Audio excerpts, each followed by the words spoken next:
Los teóricos monetaristas parten de una tradición que es la escuela clásica, que, repito, nunca fue capaz de explicar la paradoja del valor porque concebía la economía en términos agregados de los bienes, y la principal característica de los monetaristas es que carecen de una adecuada teoría del capital.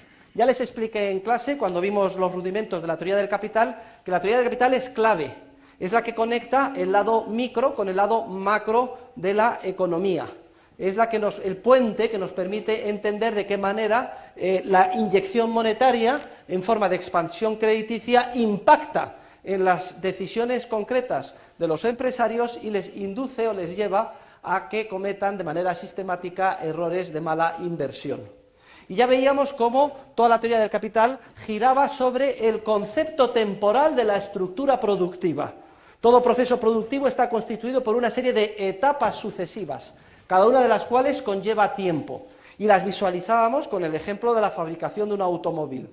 Y las ilustrábamos con nuestros famosos esquemas triangulares, forzosamente hipersimplificados, suponíamos 5 etapas, pero nos han permitido esos esquemas visualizar claramente de qué manera, por un lado, el ahorro genuino tiende a invertirse bien por los empresarios, dando lugar a una estructura productiva más capital intensiva, con más etapas, más vertical, y que a la larga se hace, por tanto, más productiva, y por contraste veíamos como cuando el proceso no se financia previamente con ahorro genuino, sino con expansión crediticia generada artificialmente por un sistema bancario que actúa privilegiadamente con reserva fraccionaria, orquestado por un banco central, cómo se producía en un primer momento un efecto parecido de alargamiento de la estructura productiva, pero que al estar financiado de manera artificial por expansión crediticia y no liberarse recursos reales como consecuencia del aumento del ahorro, ese proceso ineludiblemente tendía a revertirse en forma de, primero, una crisis financiera y después una profunda recesión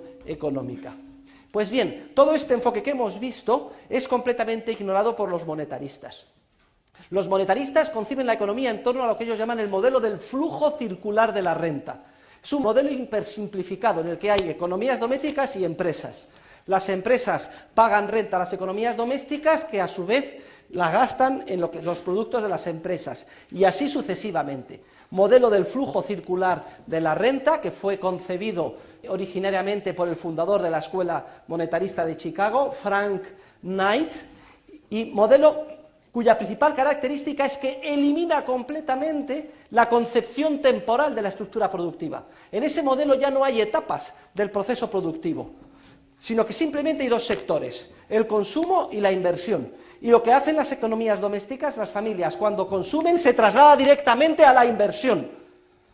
Y no conciben que ésta esté constituida por una serie de etapas sucesivas, desde las más próximas al consumo hasta las más alejadas, como veíamos en la extracción del mineral o en el diseño del vehículo.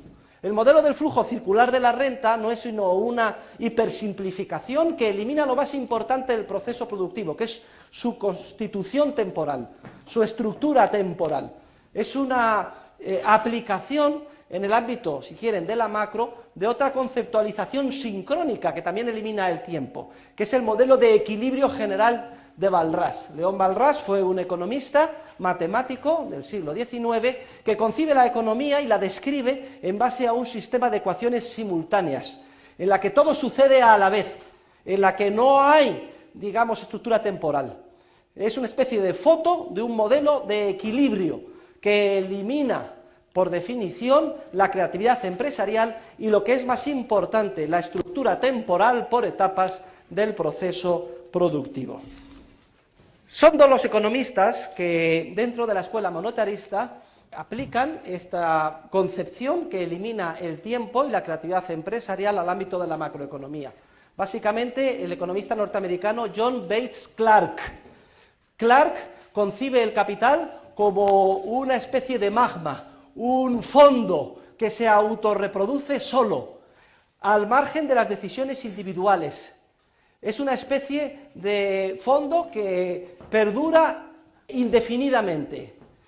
Se refiere al self-perpetuating character, carácter autoperpetuador e indefinidamente de ese fondo o magma que él considera que es el capital.